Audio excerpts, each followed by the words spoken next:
औज़ुबिल्लाहिमिनश्शैतानिर्रजीम बिस्मिल्लाहिर्रहमानिर्रहीम। प्यारे बच्चों, अस्सलाम वालेकुम। मैं teacher Tanveer Ahmed Shah, government primary school Paswal Bahla Rang से। और आज का जो मेरा टॉपिक है वो क्लास 4th के लिए है, सब्जेक्ट EVS है और टॉपिक है हमारा how days and nights are formed. और आज जो हमारी डेट है वो 13 जुलाई 2020 है। तो प्यारे बच्चों, हम साथ साथ पढ़ेंगे और साथ साथ सीखने की कोशिश करेंगे। तो हमारा टॉपिक है how days and nights are formed. आपको पता है डेज़ हम दिनों को बोलते हैं और नाइट्स हम रातों को बोलते हैं। ये जो हमारे दिन और रात हैं ये कैसे बनते हैं, ठीक। कि अगर हमारा 24 आवर्स का डे नाइट होता है तो 24 के 24 घंटे लाइट ही क्यों नहीं रहती है, या 24 के 24 घंटे अंधेरा ही क्यों नहीं रहता है। तो हम देखेंगे ये दिन और रात जो है ये कैसे बनते हैं। यहाँ पे लिखा हुआ है, one morning our teacher said today we will play a game in a room. एक सुबह हमारे टीचर ने, हमारे उस्ताद ने हमें बोला आज हम एक गेम खेलेंगे। All of us were surprised and curious, but everybody was happy on hearing about playing a game. हम में से हर कोई जो था वो हैरान था और दिल में ये बात आ रही थी, पता नहीं आज हमें कौन सी गेम खेलनी है। लेकिन हर कोई ये गेम के बारे में सुनकर खुश था कि आज हमें खेलना है। The teacher said again, teacher ने फिर से हमें कहा, we need dark room for playing this game.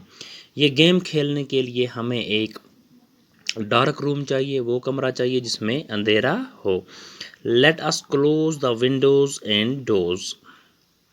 तो हम क्या करेंगे, हम दरवाजे और खिड़कियां बंद करेंगे। We require a ball and a torch for playing this game. ये गेम खेलने के लिए हमें क्या होना चाहिए, किस चीज़ की हमें ज़रूरत है, एक तो बॉल की और टॉर्च की हमें ज़रूरत है।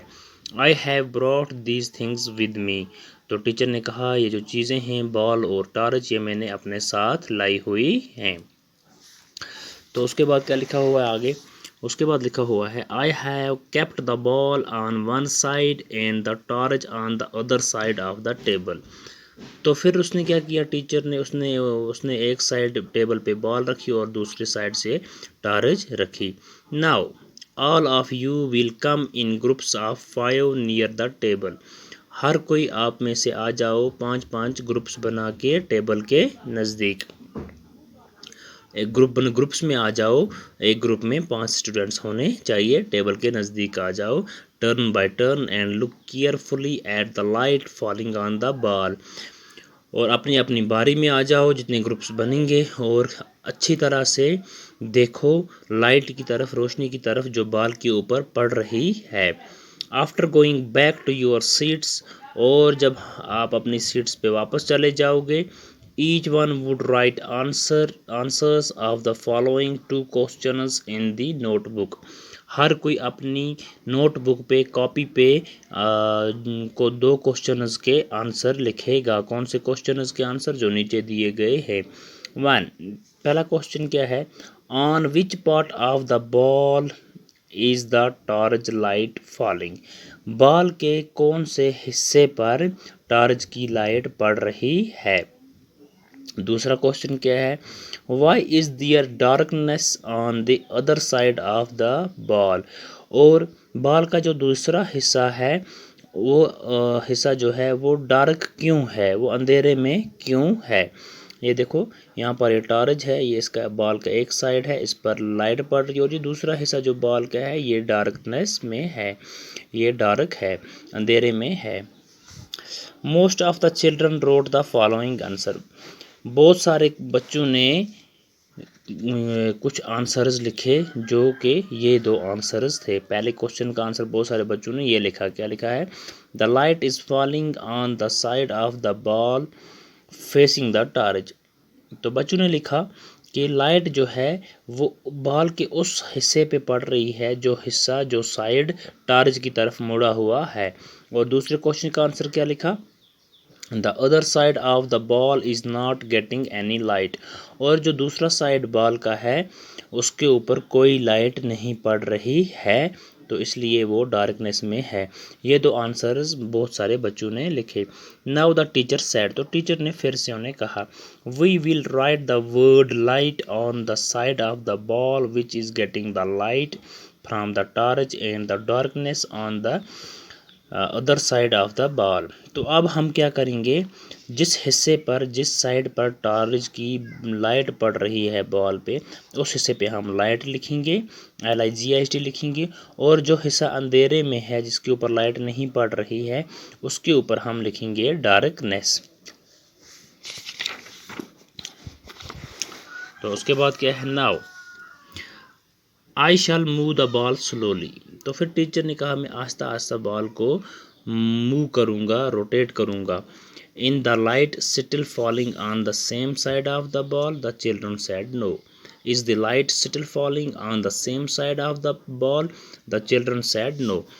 तो टीचर ने क्या किया, उस बॉल को, जो लाइट इस साइड लिखी हुई थी, उस बॉल को रोटेट किया, मूव किया। तो फिर बच्चों से पूछा कि अब लाइट, उस टॉर्च की जो लाइट है वो उसी साइड पे पड़ रही है जहाँ पर हमने लाइट लिखा, जिस हिस्से पे पहले पड़ रही थी। तो बच्चों ने कहा नहीं, because of the movement of the ball the side facing the torch is moving towards the back.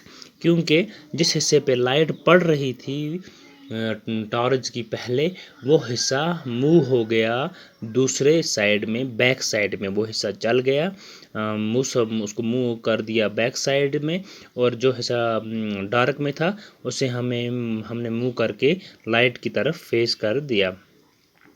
Now let us replace the ball with A globe and let the torch light falling on it. अब हम क्या करेंगे, ball के बदले हम globe लाएंगे और torch light जो है वो ग्लोब के ऊपर डालेंगे।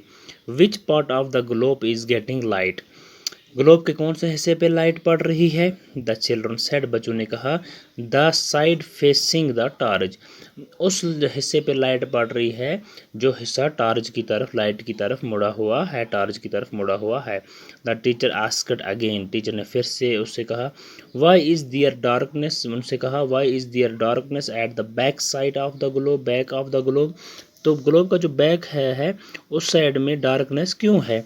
The children looked at the globe and replied, तो बच्चों ने ग्लोब की तरफ देखा, ग्लोब ऐसा होता है, और जवाब दिया। क्या जवाब दिया, because that pot is not getting light, क्योंकि वो जो हिस्सा है उस पर लाइट नहीं पड़ रही है। Now I shall move the globe slowly, तो फिर टीचर ने क्या किया, कहा कि मैं आस्ता आस्ता ग्लोब को मूव करूँगा। वो ग्लोब को मूव करता, टीचर ने ग्लोब को मूव किया। व्हाट डू वी सी, हमने क्या देखा, आस्क्ड द टीचर, टीचर ने कहा, the side of the globe facing the torch gets light and there is darkness on the other side. Globe का वो वाला साइड जो टॉर्च की तरफ फेस हो रहा है उसके ऊपर लाइट पड़ रही है, and there is darkness on the other side, और जो दूसरा साइड है उसकी वो अंधेरे में है, डार्क में है, क्योंकि वहाँ पर लाइट नहीं पड़ रही है टॉर्च की। डू यू नो, क्या आपको पता है, the globe is a model of the अर्थ, जो ग्लोब है वो हमारी अर्थ का मॉडल है।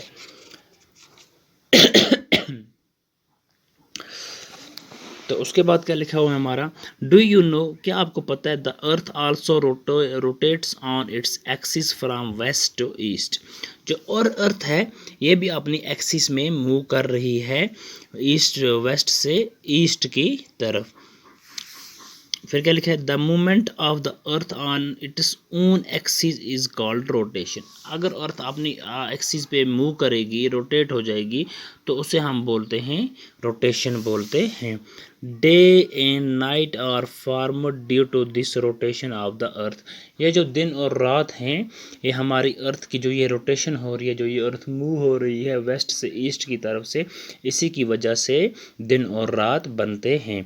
The part of the earth which gets sunlight has day, और सन की जो लाइट जिस हिस्से पे पड़ रही है अर्थ की, वहाँ पर दिन होता है। The part which does not gate light has night, और जिस हिस्से पे लाइट नहीं पड़ती है वो हिस्सा अंधेरे में होता है, डार्क में होता है।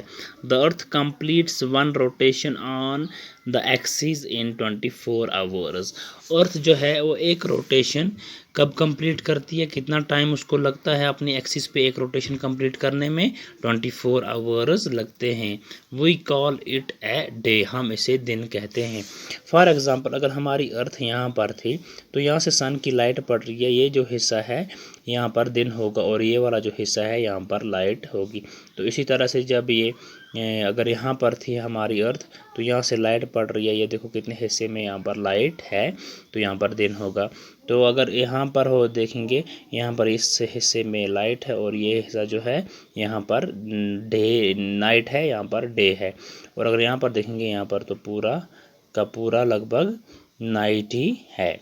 तो इस तरह से जो अर्थ है या अपनी एक्सिस पे मूव करती है और जो इसके ऊपर सनलाइट पड़ती है जिस जिस हिस्से पे वहाँ पर डे होता है और जहाँ पर लाइट नहीं पड़ती है वहाँ पर नाइट होती है।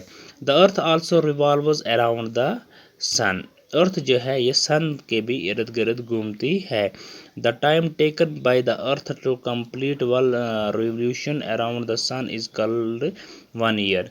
अर्थ जब कितना टाइम अर्थ को लगता है सन के इर्द गिर्द एक चक्कर काटने में, एक कंप्लीट रोटेशन करने में, तो उसे हम बोलते हैं 1 साल लगता है।